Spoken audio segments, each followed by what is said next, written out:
Welcome back, everyone, to another edition of the Edupodcaster Summit, my monthly opportunity to check in with some of my idols and mentors here in the Edupodcast space and find out what they're learning, what they are creating, where their head is at these days. Of course, we're recording tonight on the night of the election, so it's hard for our heads and minds not to be right there in that space. So thank you, gentlemen, for joining me tonight, pulling yourselves away from the TV or the news or whatever you were tuning into. Maybe you're not, maybe you're not that type at all. I don't know. But again, my name is Tim Cavey. I'm the host of the Teachers on Fire podcast. Thank you all to, thank you to each of you for joining me tonight. And let's go around first of all and just introduce ourselves. Tell us your name and the podcast that you create, starting with Chris. My name is Chris Nessie from the House of EdTech podcast and also Podcast PD. Very happy to be here. Thanks for joining us. Eric. My name's Eric Geis. I'm from We Got Tech. Actually, that's my Twitter handle. I'm from Got Tech the podcast, and I'm also very happy to be here. Fonz. Hey, everybody. I'm Fonz. I am, started off my EdTech life from Texas, and just excited to be here with this amazing panel. Jeff Bradbury, creator and founder of the TeacherCast Educational Network, and you can find us over on teachercast.net. And Dan. What's up, fellas? And what's up, watchers, viewers? Dr. Dan Kreines, host of the Leader of Learning podcast, and that can be found at leaderoflearning.com. I want to say right off the top, looking at this group, we've got a lot of the fellas. We need a few more of the ladies. And I want to be clear that some ladies were invited, and we definitely hope that some would join us, but it looks like none were able to join us tonight. So if you're watching this and you're of the female persuasion, please join us here at the next Edupodcaster Summit. But first of all, how is everyone feeling? How is school going? I know a few of us are still active in the classroom. Others are active at a coaching or a district level. I'm going to check in at, let's say, between 1 and 5. I'm about a 4.2 tonight. I'm feeling pretty good. Had a good day. Lots of energy to dig in here with you guys. Chris, how are you? I'm a high school social studies teacher, teaching fully remote, and I am miserable. This sucks. I'm not going to sugarcoat it. I'm not going to lie. This is not what I signed up for, but I do it. And your students got a techie teacher, and I'm sure they're grateful for that. Eric, how are you feeling? I'm somewhere between a 4 and a 4.5 right now. I mean, I've been hybrid all year long. We're talking about expanding our hours, expanding how many days at work and everything. I finally feel like I'm getting a pretty good grasp of what simultaneous remote / in-person learning looks like. Just celebrated my middle son's 3rd birthday this weekend. That was pretty cool because we got to see more than a couple people for the first time in a long time. But we were still under 10 people, but that's still more than normal. Nice. Fonz, how are you? Yeah, doing great. About a 4.5 around there. Work has been great and it's been steady. Just continuing helping teachers, serving them, and helping up build capacity. And now we're working with substitutes. So now I've been training substitutes on how to come in, and it's like starting fresh all over. But it's going great. And just like Eric said, just kind of getting the grasp of, getting some students slowly trickling back into the classrooms and seeing the simultaneous or concurrent learning model. So it's been interesting, but feeling great nonetheless. Awesome. That's good to hear. Jeff, I know you had a busy day. How are you? Had a busy day. Things are going really well at school. Lots of good stuff going on. I had on that scale of 1 to 10. Are we at 1 to 10 or 1 to 5 here? 1 to 5. 1 to 5. I'm kicking high 4s right now. We're doing really good. There's a lot of good stuff here going on. That is awesome as well. And Dan, finish us off. Today and probably the last week or two have been a little frustrating. I think across our district and certainly in our school, we're seeing more and more students and staff dropping like flies, so to speak, in terms of the quarantining. In my building, it's been very difficult to get those teachers covered and to know who's in the building and who's not on any one given day. To make matters worse, my own kids have gone in and out of remote and in person lately. There's my dog behind me. She wants to go out for a walk. Don't say that. You're just gonna have to wait. I don't know. It's been a little frustrating. I'm gonna say I'm right now I'm like a solid 3.5. You said the WALK word, and now your dog is ready to go for sure. I think I've told you guys this before. She's a retired racing greyhound, so she was just, if you know about them, they are very lazy. Everybody thinks they have a lot of energy and they run around all the time. That's not true. She was just asleep for like a good solid 2 to 3 hours. And this is what happens after that nap. That's good to hear. Well, I found myself a little nervous here at the top because I'm in the presence of some greats, and I'm feeling like my topic, I'm just going to show how much of a newbie I am, but that's okay. I'm just going to push forward here. I chose for this month a focus on websites. And so I've got a few questions for the panel here, and I'll try my best to address them, and maybe we'll snake our way back. So Dan, we'll come back to you here in a second. The first question I want to give to you is, and as you answer this, sort of speak to EDUPodcasters at all stages of the game, okay? We know there are a lot starting up all the time. We know Chey and Pav, who are doing phenomenally well, but haven't really gotten into the website space particularly. I don't think they have their own website yet. So talk to us about your podcast website. How does it figure into your overall strategy in terms of building a following and an audience for your podcast? Dan, let's start with you. I guess I would just say that I do view my website as like the hub where everyone can come for all things Leader of Learning. And, probably about 90% of my website is the podcast. I do blog, but I only blog very seldomly.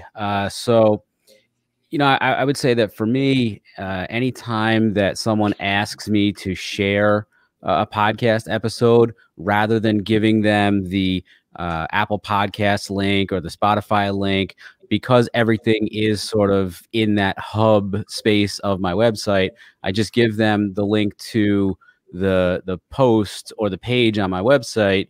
And even the same thing about subscribing to the show. And I've gotten this advice from several people, in this call right now, even too, is like, I have a page that has everywhere that someone can subscribe to the podcast. So if they have Apple Podcasts, if they have Google Podcasts, does anyone have Google Podcasts? I don't know.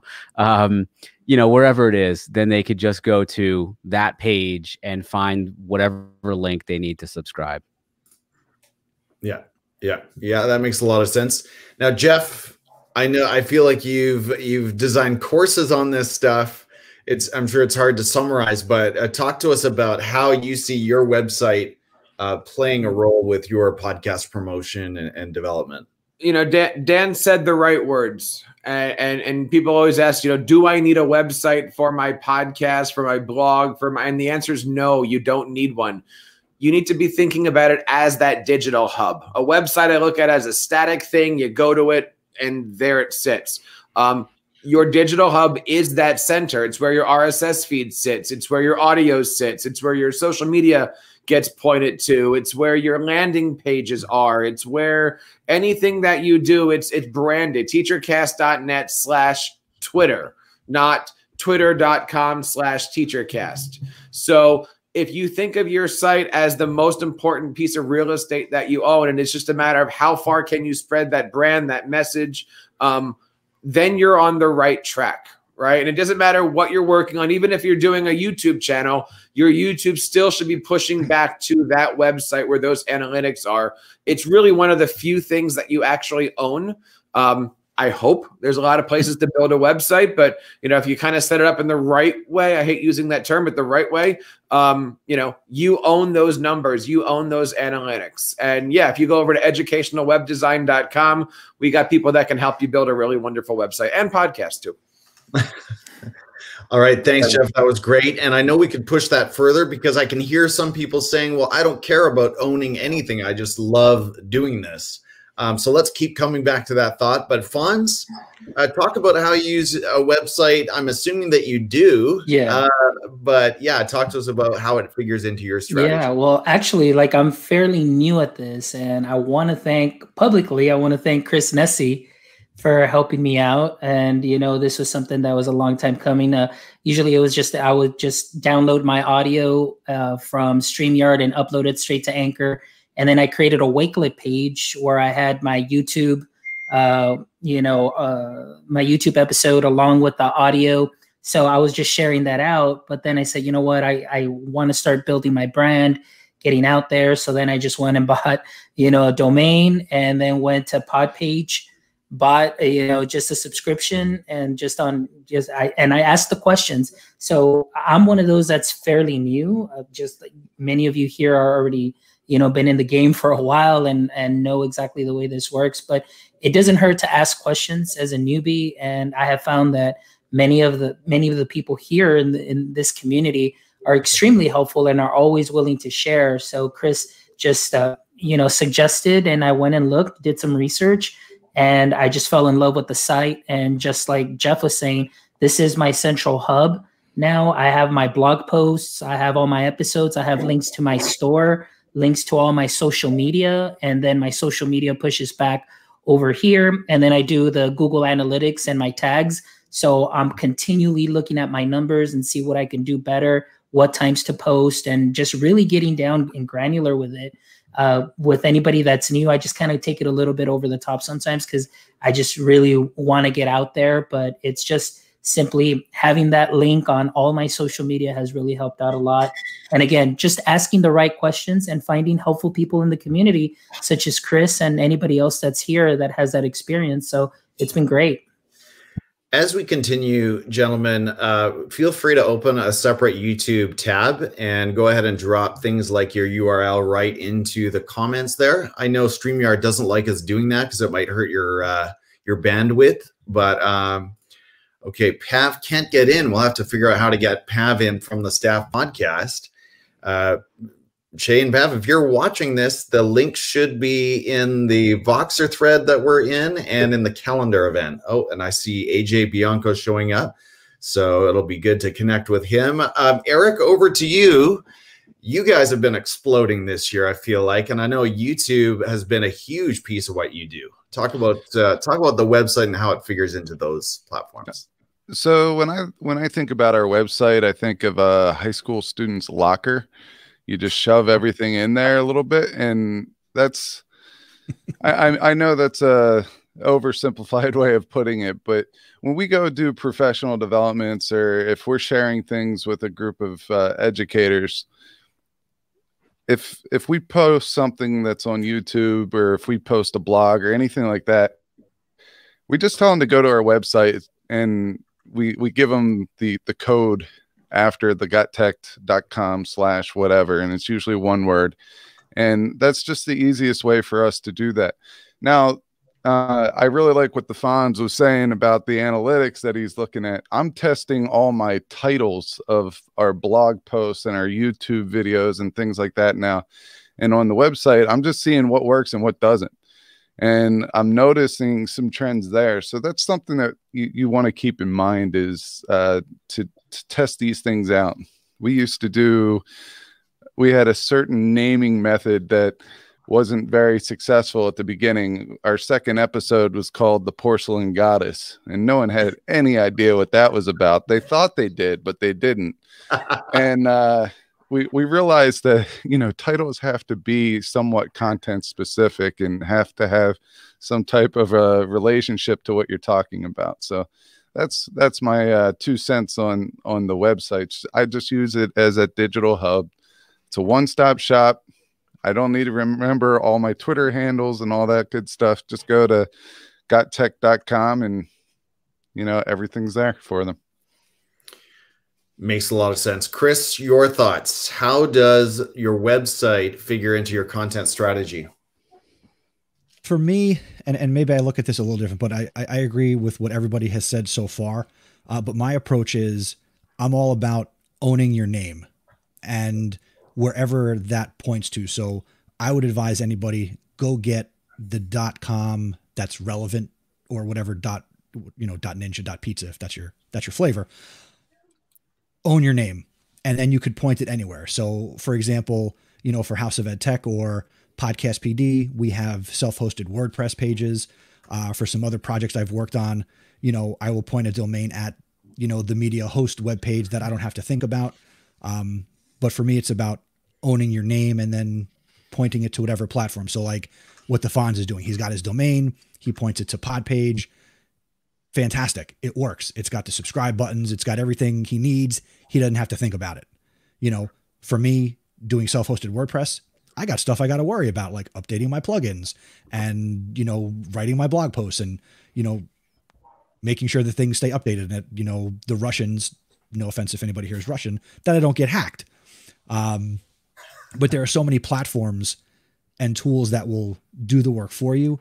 So I just stress, own the domain name and then point it somewhere that you can manage. And there are so many different degrees of difficulty that you can get into with your webpage.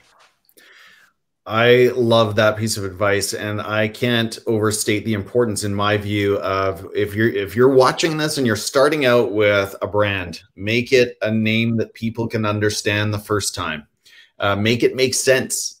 And Eric, Porcelain Goddess, if I got that right, that's perfect, because people like to choose names that are cute, or maybe it makes sense to them, but if 90% of people don't know what it means, they will move on. So yeah, go for something that works. Did someone want to say something right there? Okay, I've got a question here, and I don't know if you all had a chance to check your analytics. It's possible I'm the only one who did any homework for this, and that's totally fine.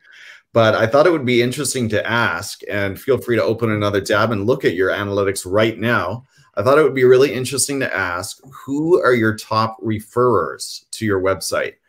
And so none of these will be a huge surprise, probably, but in order, ranked in order, by far, search engines, Google is my top referrer. Twitter is second. That's interesting, not a surprise in terms of where I spend my time. Facebook is next. The WordPress reader is next. I'm a WordPress hosted site. And Medium, which is another blogging site, is my fifth place referrer. Does anyone have a time or the opportunity right now to look up who your referrers happen to be? Dan, I'll just assume that everyone has a chance to check that out. Dan, where is your traffic coming from? Well, I'm going to take a bit of a pass on the website analytics for a second, though, and I'm going to go back to a couple of comments that we made about YouTube, because I know that some of us have been talking lately about putting a little bit more time and effort into beefing up our YouTube, and I have looked at those analytics over the past couple of days, and not even close in a race between people who subscribe to me or not.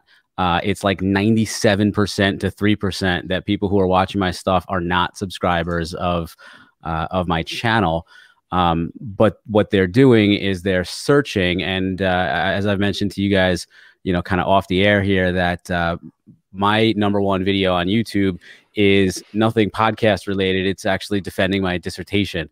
And so I get people who are searching dissertation and dissertation defense, and that's how they're being referred to my my one video, at least there. So I'm not too sure where my website stands right now, but I know that I've been looking at those YouTube numbers lately, and that's what I've noticed there.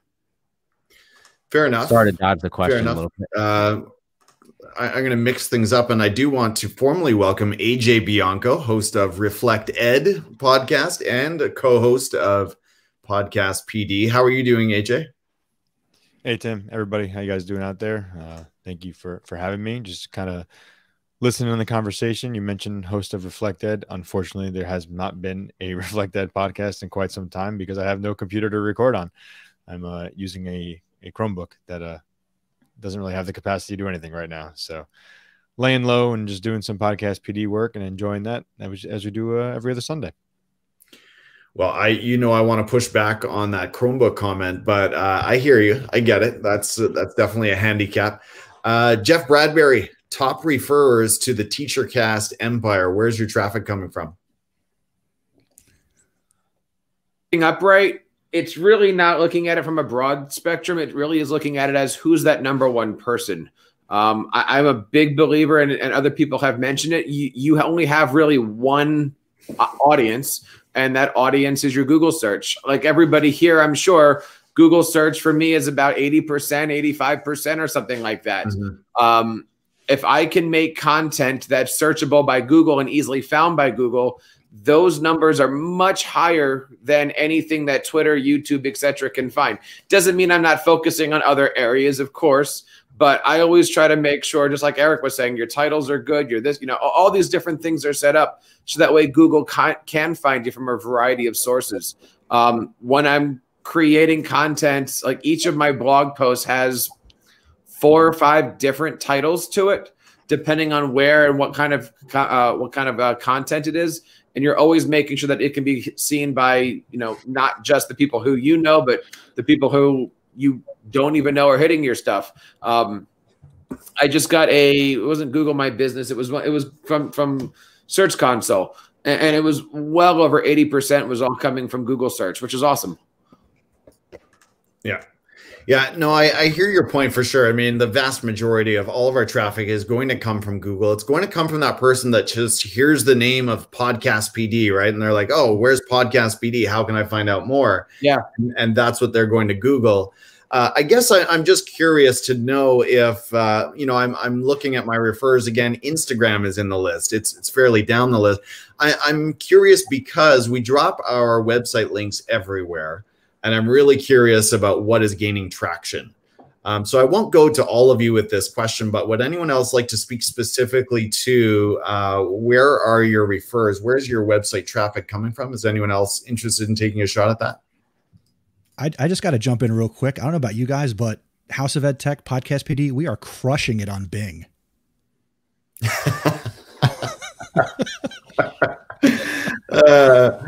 I saw a tweet today actually from Bing. Someone tweeted us something from Bing, and I was like, "What? Do people actually use that?" Okay. But to be honest with that, that's an awesome statement. When you're setting up your website, when you're setting up your Yoast PD, all those different plugins, it's very easy to go into Google Search Console, set all that up.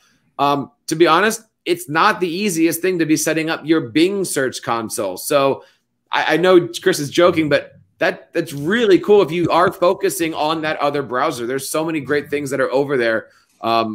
Here's what I want people to do. I want people to go to Bing and type in Google and then find me. Oh yeah.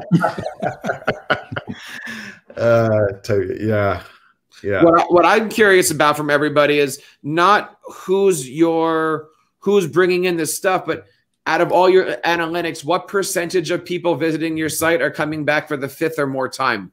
Right. That's a really cool site. Yeah. Yeah, that's a key one. And another one, Jeff, is what are they clicking on? Which we could make another question. Well, my next question actually was, and I don't know what everyone's comfort level is. I hope we're all learning together. I'm happy to share from my site what it looks like. And by the way, I want to formally welcome Pav from the Staff Podcast. Pav, thank you for representing tonight. You're welcome. Yeah, I had a few tech issues there. Couldn't figure out how to. I was sitting backstage for the first half of the broadcast, so glad I made it in. And I know that it's been a lot of website talk, and I heard you, Tim, in the beginning talk about the fact that we haven't really entered that space yet, but we're in the process. So we have purchased our domain and are just waiting for the domain to transfer over so that I can start working on it. But it's all brand new, like I feel like we're always the new kids on the block with everything. And so, you know, we're learning from all of you guys. And, you know, this conversation is very helpful for us to also, you know, consider what the website is going to do for us. And we're excited to set it up and learn as we go. Well, it's great to have you, Pav, and we so appreciate your posture of learning, and hopefully that's all of us in here as well. We've all got ground to make up.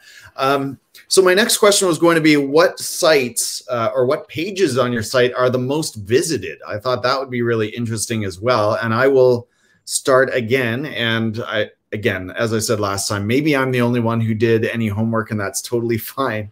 But I surprised myself when I took a look at my my WordPress analytics. So no surprise, home, and my URL is teachersonfire.net. So homepage by far has the most visits. That makes sense. Second place was my episodes page. That's a page where I just list all of my episodes that I've ever published. So that was really interesting. And it made me thankful that I have such a page. I know not everyone does. So there's some helpful information if you're building a website right now. Third place was the About page. That's where I put stuff about who I am.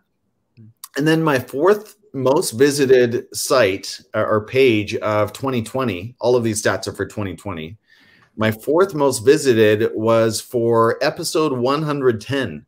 And I have published, I think, over 170 episodes. So this was I'll just say his name was Dr. Douglas Fisher from San Diego State University. And interestingly enough, it's someone who is a prolific author, but he's almost invisible on social media. And maybe for that reason, people are interested in finding out more about him. That was kind of my logic, but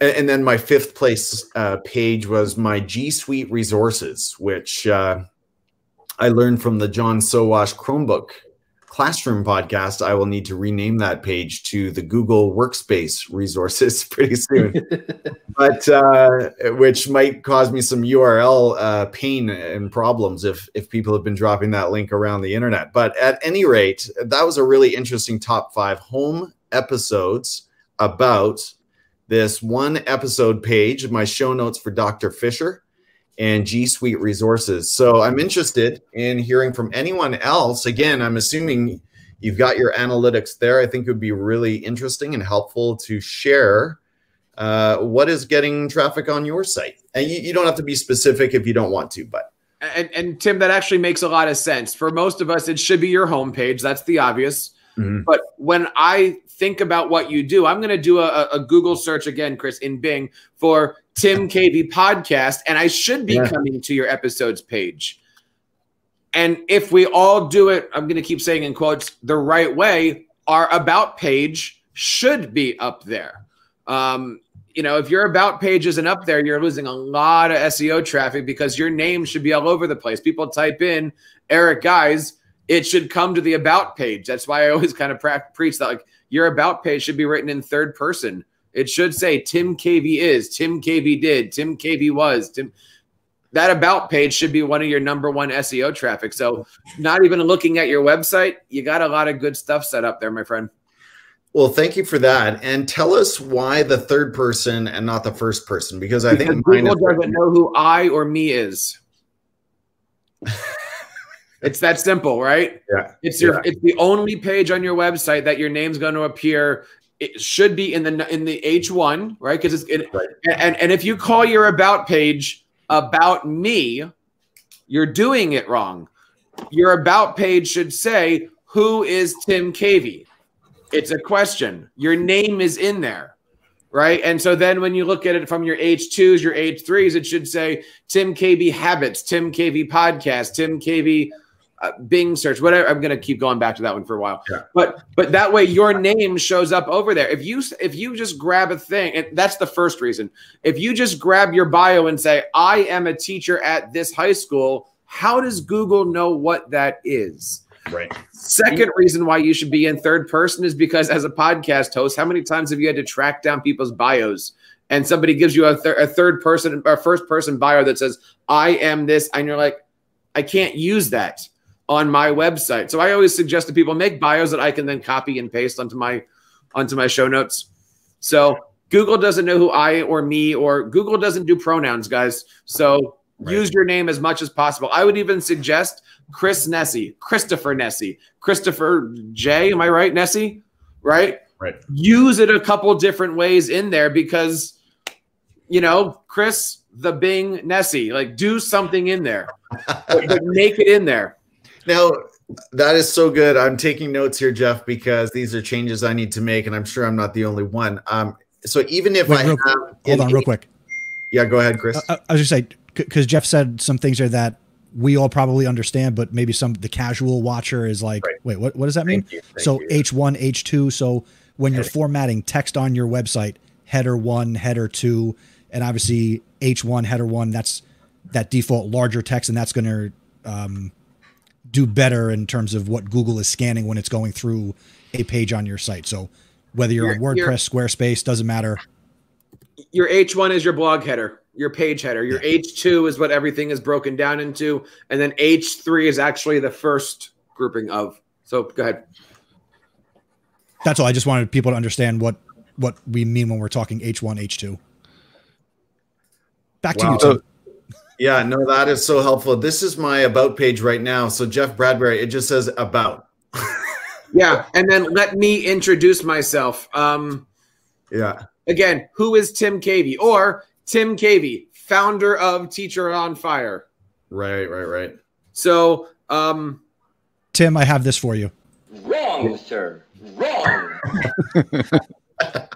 I need the Chris Nessie sound. Chris, do you have the Gene Wilder, the Charlie and the Chocolate Factory one? That's what that was. Oh, it is? Okay, I didn't hear that. Yeah. Anyone else? Again, I know I'm reaching into your very closely guarded analytics here, but I think it would be so helpful if you've got the WordPress analytics page or whatever platform you're on. It would be great to hear your top 4 or 5 pages, what that looks like for you. Yeah, I could go on this one. So I actually kept track of last year for the full year, and now this year for the full year. Home has always been number 1. The podcast page is 2. The about page is 3. The blog page is 4, and an episode on Charity Dodd, she was our guest, was 5. This year, so far, it's home, podcast, but the free stuff, the free templates has taken a mass jump up. Awesome. So I think that just is Nick and I's hard work paying off with all our templates that we're making and then putting them on YouTube. I think the cross traffic and that exposure is probably helping. Plus, usually those templates have to do with our professional development that we give at conferences. So if we go to a couple conferences every year, we're getting a lot of people on those pages. But I thought it was cool to see Charity Dodd's episode up in there because she's also starting her own podcast. So I wanted to throw that out there because if you haven't had her on your show, I would strongly recommend that. She's just an amazing person. So take a look for that. Eric, I don't want to make this about YouTube, but you know that I'm trying to make some way. I mean, even what we're doing right now is really aimed at YouTube. Are you posting all of your YouTube episodes on your website right now? Yep. It's a storage locker. So everything we do is going to be on the website, so I could grab it. It's also I just embedded the YouTube video onto our site, so it's nothing special that way. That's awesome. And are you indexing them in your site navigation? Working on it. We're working on the titles and the categories. Like I was making way too many I don't know, search port. They're not categories, whatever's below that on the website. Right. We had so many. We had like 400, and there's no reason to have that many. So we're grouping them now. That's where you could play that "you're wrong, sir" type thing. So helpful. Thank you for sharing, Eric. Anyone else what is working? That's another way of framing this question 3. What is working on your website right now? I'll jump in. So for chrisnessy.com, again, the main page, that's the #1 thing. And then as I'm glancing through the top 10 over the last 90 days, it's blog posts that I have written related to creating podcasts, for anybody, or, some of the student themed blog posts I've written. The About Me page ranks in the top 10. My feedback page, where people can get in touch with me and share their thoughts on House of Ed Tech, that's in the top 10. My subscribe page ranks in the top 10. And, the pages that I expect to be there are in the top 10. You're finding the main page, you're learning about who I am, how to get in touch with me, and some of my content that I've created, that's going to change over time. So I'd be most concerned if I didn't see my main page, about me, and how to subscribe, and just some basic things about the podcast.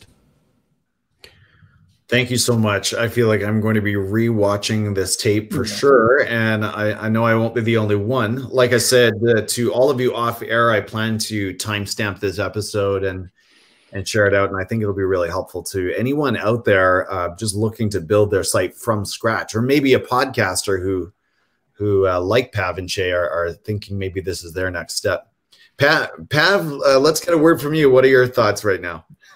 Oh, I've just been taking notes the whole time. Just this is what I need. This is exactly. I mean, like I've hardly done any work with website building, and so it really is. When you start, it's very overwhelming. But I'm starting to wrap my head around it and just figure out what I'm doing here. And yeah, so all of this is really helpful, and learning what your top pages are. It kind of gives me an idea of where we want to put most of our meat and our juice. And so that's very helpful to know. So I feel like I'm just cheating here, guys. You guys are giving me all the answers. I got to say, so Pav, being that you're at the self-described beginning of this, we're all podcasters and content creators. Obviously, the most important metric to us is our downloads, are people listening to our show. If compared to, some of the other websites on this panel, chrisnessy.com is like an insignificant space on the internet. Yeah. But again, I own my name. I am more concerned that people subscribe to my show, listen to my show. If you never go to my website, honestly, I'm cool with that. I want you to listen to my podcast. And my primary goal when you go to my website, whether it's chrisnessy.com or podcastpd.com, is that you can access the episodes, you can learn about the show, you can subscribe to it. Right. If that's all you do, that's cool with me. But I want you to listen to my shows. And to echo that, it is the owning. Like, I know a lot of people, even clients of mine, I'll ask them, getyourname.com. And if you want to forward that to your YouTube channel, cool. But at least on your business card or on your email signature, it says yourname.com, even if that goes to your Instagram, but at least own your own property. Yeah. Yeah. I currently have a little bit of SEO problem in that respect. And I discovered it this morning when a rookie teacher on my team said that she listened to a couple episodes of my podcast, and I thanked her. And then I immediately discovered that she found something called the Tim Cabey Show, and listened to a couple of episodes from that, which is something I've published 4 or 5 times over the span of 2 years, and is not at all something that I invest in very seriously. So obviously I need to do a better job of getting out my brand with my own staff. But yeah, people, as you gain, I guess the lesson there for me and for anyone watching is, as your podcast does gain some profile, people will at some point search your name. So think carefully about what they are going to find and what you want them to find, I guess. And don't be afraid to spend money. Can I just? Yeah.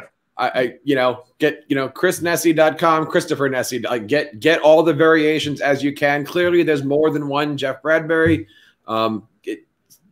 It's an investment. Yeah, I agree. Dan? I just wanted to piggyback, Tim, off of your comment about people searching for your name and that kind of SEO problem that you may have. sorry to bring the conversation back to YouTube a little bit, but we've been talking a lot on the YouTube side about a couple of things that may make a big difference in terms of viewership. And one of those things is the title of your podcast episodes, or in that case, your YouTube videos. And, you know, you mentioned people searching you up. I actually did an episode, a solo episode, which is kind of rare for me. I usually do interview style or with a co-host. And I did a solo episode back in the springtime that had a lot to do with one of the topics that I wrote in my dissertation, all about understanding resistance to change and how teachers get to be resistant. And the guy who wrote like the preeminent article on resistance to change that I cited heavily in my dissertation must have searched that topic or for his own name. And he came across my podcast episode and sent me an email in response to listening to my episode and thanking me for citing his work and for crediting him so much like I did, and for basically carrying on his work, you know, a few years after he published it. And that obviously meant a lot to me. It meant a lot to him. So it was just really cool to understand that he was able to find basically his stuff, but through me, based on, you know, how I put the content out there, what I titled it, and how easily he was able to actually search for that stuff. That is a really cool story. I love it when, I mean, I looked at my WordPress analytics the other day, and some people are coming to my site by searching for Jim Cavey. Jim Cavey. So you know what? Like how he's got a great podcast too, by the way. I've been a big subscriber. However they make it. But Dan, you're so right. I don't want to miss that point of titling things well, not being mysterious about your title. Just name it. Consider your title like a synopsis of your content, and just make it findable, make it easy for people. Yeah. I've got one more quick question, and that is, speaking again to new EDUPodcasters, should they make the episode content, the audio content, and publish that and then get to work on the show notes on the website side? Or should they prep it all and publish it at the same time? What is your advice there, Chris? I would say that if you are putting in the prep time before you hit record, then you've got the basis and a foundation for good show notes. If you're writing an outline, and even if you're scripting parts of your show, that can all factor into the show notes or that blog post that goes along with your episode. And I think that should be done before you publish the episode. So you've got something to put on your website or wherever you're publishing your MP3 file. You've got a solid description that people can see in their podcatcher, whatever app they're using. So I think that needs to be done in advance of publish. Now, can you go back after and modify that? Sure. But you should have something and not just be putting out audio files with no substance in text form. Because, and this is the key part, because Chris, for those fans who are gobbling up your content and love whatever it is that, you know, you're putting out there, you want them to have a next step. You want like not a CTA, but like a further step of engagement, right? Absolutely. And a call to action is fine.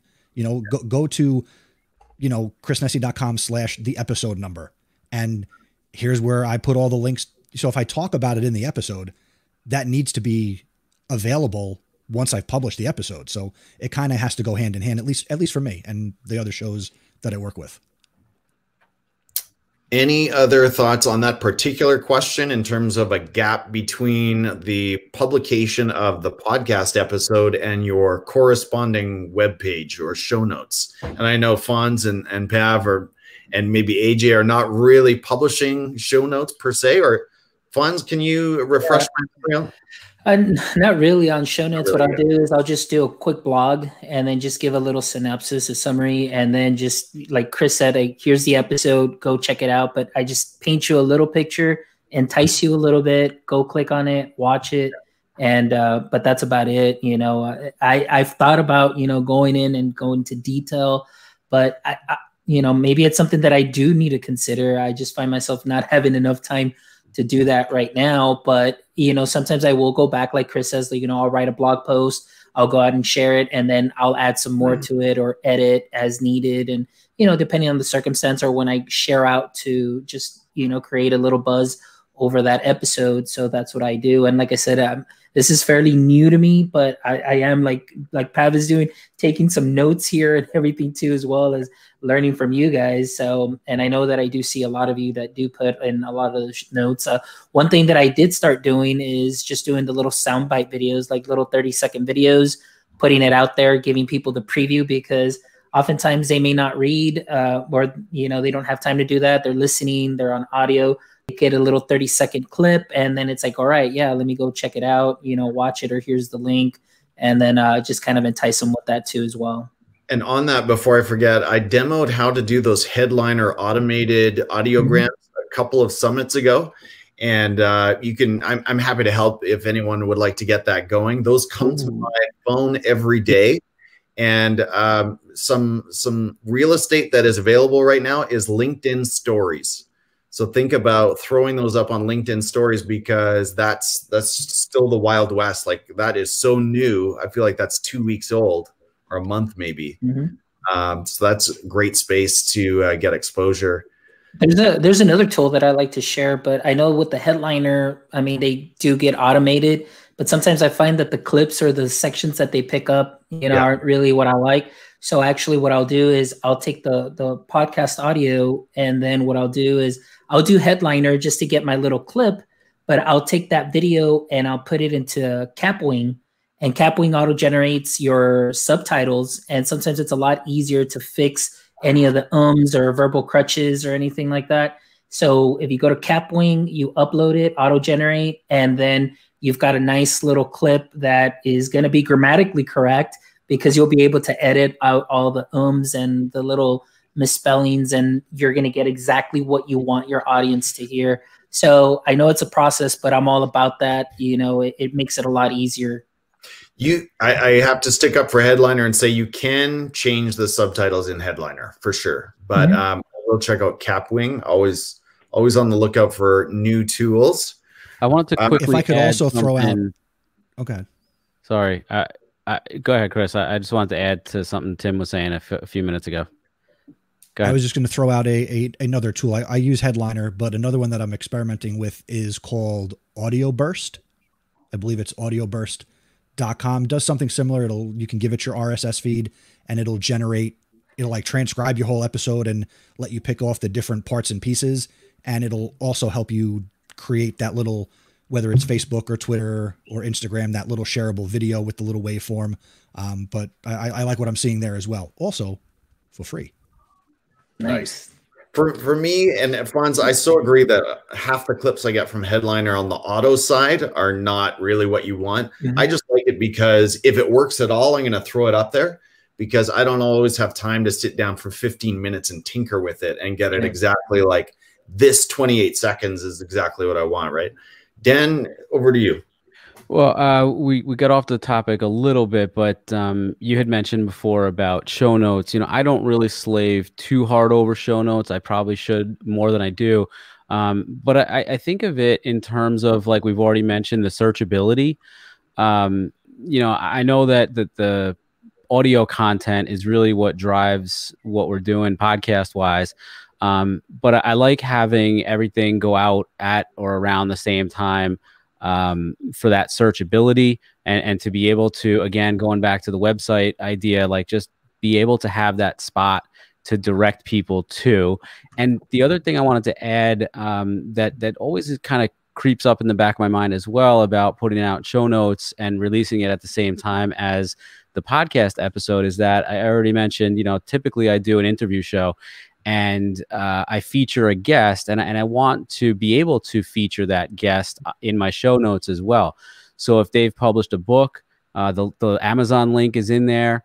If they have some other, you know, I'm putting their social media links in. And so it's a little bit of a favor and a nod to that guest that I have on as well. And so that's just a couple of the reasons why I like having the show notes go out at the same time as the podcast. Yeah, no, for sure. I think Chris made the point well that I mean, if you just look at the pros, we've talked a lot lately about Pat Flynn. I mean, he's always like, here's the episode number, check it out, dig in. I've got all the links, all this stuff. Well, as we wrap up, and I want to thank you all so much for sharing your insights tonight. It's been super valuable. I've been writing down some notes as well. I want to give you an opportunity, obviously, to flex your brand, talk about what you're putting out there. And I'm always interested in hearing what is your next piece of content. So I'll go first on that. I am looking forward to publishing an interview. And Dan, to your Vox the other day, my episodes have been few and far between since I started the new AP job this fall, but hoping to get back to it. So I've got an interview with someone named Dr. Haley Watson from Open Parachute, which is an SEL content company, I guess, or practice. She would probably prefer the word practice, but that'll be a good interview to share out there. Chris Nesi, so good to have you with us tonight. What are you looking at publishing next? Well, I am still currently, well, first, Tim, thanks for allowing me to be a part of this. I look forward to doing these more. This is a lot of fun. For House of Ed Tech, I am still currently on hiatus from hosting my own podcast, and the incomparable Derek Larson is currently hosting my podcast while I tend to being a father, a teacher, high school, university, the whole thing. And we're working towards the end of year House of Ed Tech app Smackdown. If you go to chrisnesi.com/feedback, you can contribute what you're loving in ed tech this year in 2020. I know there's not a lot to love about this year in general, but I'm sure there's a lot of things we've leaned on and loved and learned in the ed tech space this year. So we're working towards that final episode of the year, and I will be back behind the microphone full time starting in January. And Podcast PD is a lot of fun. AJ is here also repping that brand. And we just finished a 3-part series on different aspects of virtual learning, connecting with students, connecting with families, and how we connect with colleagues. And next episode, we're going to break down why, in God's name, Stacy Linda subscribes to so many podcasts. So make sure you tune in for that. It's going to be a lot of fun. So yeah, a lot of things going on. Awesome. Well, I've enjoyed getting in on that. Eric, what have you got in mind between you and Nick? I saw you just published another YouTube video today. What's happening next on the podcast side? On the podcast side, we've been devoting a lot of time to remote and hybrid learning. We kind of want to branch out to that. We're filtering a little bit of ideas there. We have just published an episode with an interview, Roshni Desai. She's a blended learning guru. That was pretty cool. But I think after today's topic, I need to write a blog or something, like 10 ways I failed making a website, because I mean, I have one title that I think took all my characters on Twitter to post just the URL. So I mean, I have some work that has to be done on the website side, but you know, I'm happy to say I feel like I'm getting better all the time. But Pav, I'll shoot that over to you, how I failed so many times. Perfect. You might at least get a laugh out of it. So well, I've been to your website. It doesn't look too bad to me, but yeah, I appreciate, like I've said, your spirit of wanting to learn. And I feel like maybe Bradbury would be the one of this group to do the, you know, I'll review your website live on the air kind of a show. That would be fun. Let's just put it this way. What's right about the website is probably Jeff's work. What's wrong about the website is probably, I'm just going to say Nick's work. It's my work. But, yeah. Fonz, what have you got cooking on My EdTech Life? Well, we've got took a break. Usually it was really nice. I usually take a break every last Saturday, but you know, I'm always open to be a guest. So I was a guest on your show this past Saturday and it was a blast, but we're picking up again November. So we've got a lot of great shows and we've had some great, guests like Matt Rhodes was on here talking about his book and navigating the toggle term. So pretty much it's the guests that it's really nice now that before I was out asking, people, hey, would you want to be a guest? And now people are actually kind of reaching out, they've been connecting. They've been seeing us on Twitter. They've been seeing us on a lot of social media, Facebook. And so now I've got some great guests lined up here for November, and I'm looking to book even. I'm going to be off for Thanksgiving break, but even then I want to continue working because this is something that I really love doing. And to me, I'm all about connecting educators one show at a time. That's what my EdTech life's about, and building up that personal, professional learning family. And so pretty much we've got all of November booked and working on December now. And, excited about the new year. We've got some new swag. We started our store. We've got stickers, keychains. We've got all this other stuff to share out with fans and things of that sort. And just been thankful for just the support of everybody in such a short period of time. And of course, to you gentlemen that have been doing this before I have, been able to learn from you guys. And today was just an amazing episode to continue learning. And as there's still a lot to learn, but just like Eric, we're always open to learning new things and wanting to improve on what we can. So thank you guys. Well, Fonz, we need to do a YouTube show because I need to know how you are getting that cool lighting going on there behind you. I like what Bradbury is starting here with the website URL. That seems appropriate here, everyone, as we sign off. So while we keep making the rounds, if you want to click the 3 dots at your picture there below the screen, you can edit your name and throw up your URL. So thank you.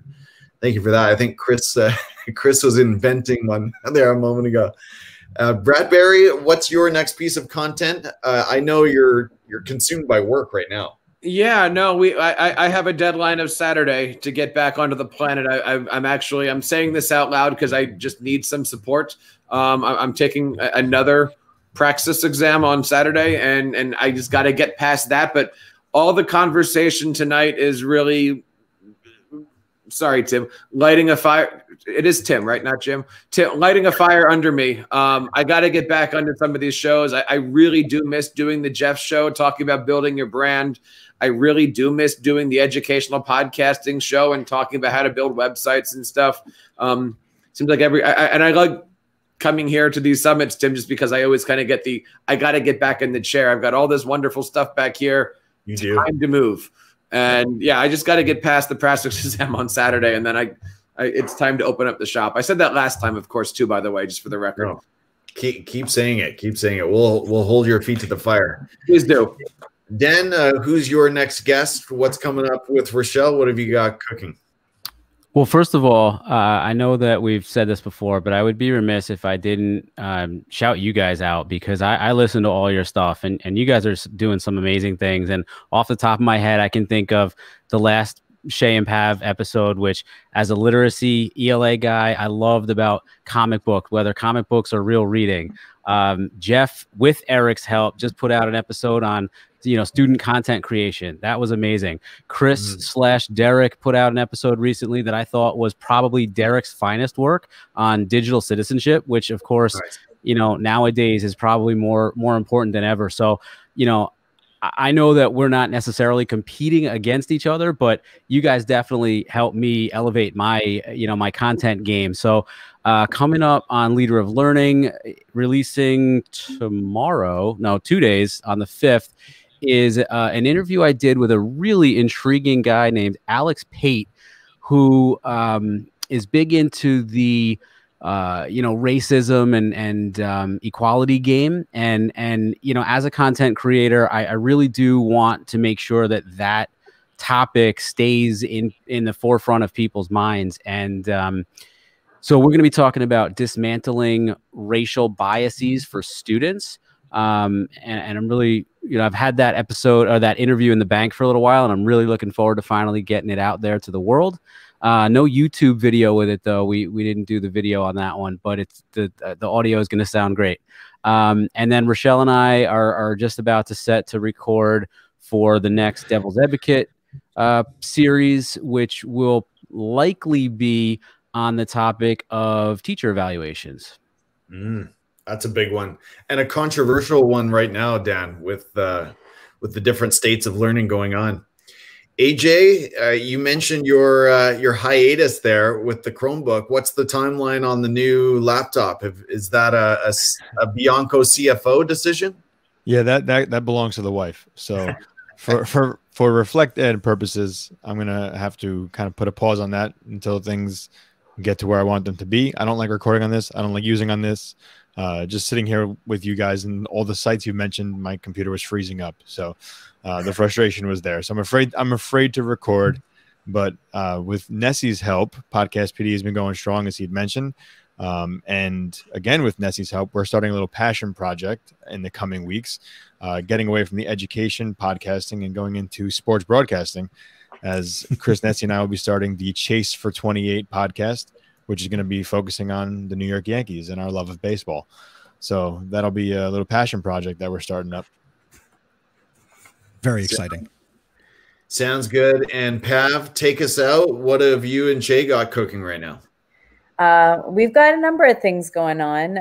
Firstly, we've got Educators Without Borders with School Rubric coming out next week, and a number of great educators that are going to be coming together to sort of talk about SEL and how we're working SEL into the curriculum. So that's from School Rubric, and it's going to be featuring Tracy Browder, myself, Chey, and Samantha Fykic. And so we've got some great conversation coming up there. That's next week on Tuesday, I believe, Tuesday evening at 8.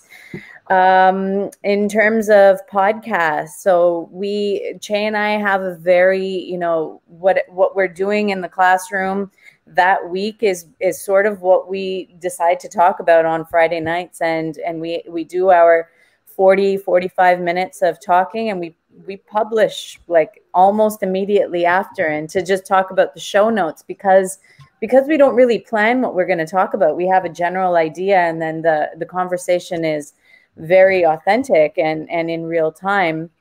The show notes kind of happen after the fact, and so if I fall asleep, I fall asleep. The show notes might happen the next morning, but we do provide that little bit of, this is the general idea of what we talked about. And then, just like Dan, we do give a lot of credit to our 3 Enlightened Minutes guests and post everything that they are doing in their own lives. We do pop-up radio now. This is something new. So anytime Voice Ed Radio's got some airtime available and Chey and I are available to broadcast live, we just hop on the radio. We play some music. We talk a little bit of educational talk. And then that, along with our Sunday Night Drive episodes, those get archived onto the Voice Ed Radio website and also Spreaker, so they can be heard as podcast episodes as well.